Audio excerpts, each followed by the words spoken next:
जी बिल्कुल हिन वक़्तु आऊं बदीन शहर जी मार्केट शाही बाज़ार में मौजूदु आहियां जिते हिन वक़्तु ईद उल फितर जेका आहे बिल्कुलु वेझो अची चुकी आहे। उन हवाले सां हिते ख़रीदो फ़रोख़्त जो सिलसिलो जारी आहे। पर जेकॾहिं ॾिसिजे त शहर बदीन अंदरि जेका बाज़ार आहे जेका गुज़िरियल साल जेका ईद उल फितर हुई उन हवाले सां हिन वक़्तु रौनकूं अञा बहाल न थी सघियूं आहिनि ऐं एतिरी रश न आहे जेका गुज़िरियल साल रश हुई।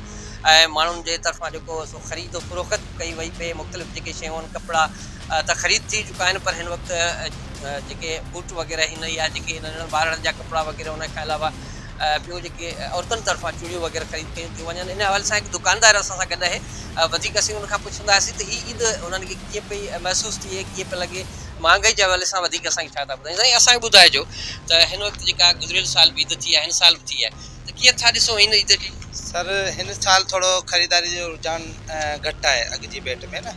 गुज़िरियल साल तमामु घणी रश हुई ऐं उनजो कारण इहो आहे जो हींअर जेको आहे सो फसलनि जा रेट बि घटि मिलिया आहिनि ऐं प्लस में ॿियो बेनज़ीर इनकम सपोर्ट जा पैसा कोन हलिया आहिनि। त इन वजह सां थोरो मार्केटनि में ख़रीदारी जो रुझान घटि आहे। लास्ट टाइम फसलनि जा रेट बि सुठा हुआ ऐं उनखां अलावा जेको मार्केट में जेको सिस्टम हुयो आबादगारनि जे हवाले सां उहो ॾाढो सुठो हुयो।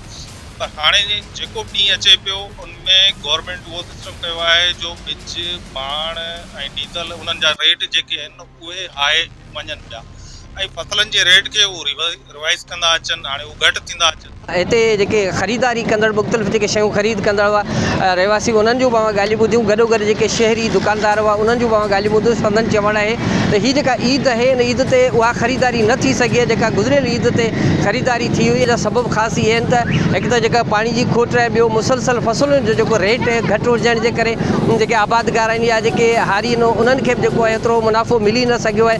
गॾोगॾु हिननि जो इहो बि चवणु आहे त हर साल रमज़ान उल मुबारक जे महीने में ईद खां कुझु ॾींहं अॻु में बेनज़ीर इनकम सपोर्ट जा जेके पैसा औरतुनि खे मिलंदा हुआ उहे न मिलण जे करे हिन वक़्तु जेके औरतुनि तरफ़ां ख़रीदारी तमामु घटि कई पई वञे। ख़ासि करे जेके पोरित ग़रीब मिसकिन माण्हू आहिनि आम जेके नीलामी कपिड़ा या ॿियूं शयूं ख़रीद करे उन्हनि गाॾियुनि तां हीअ ईद जेका आहे उहा मल्हाईंदा।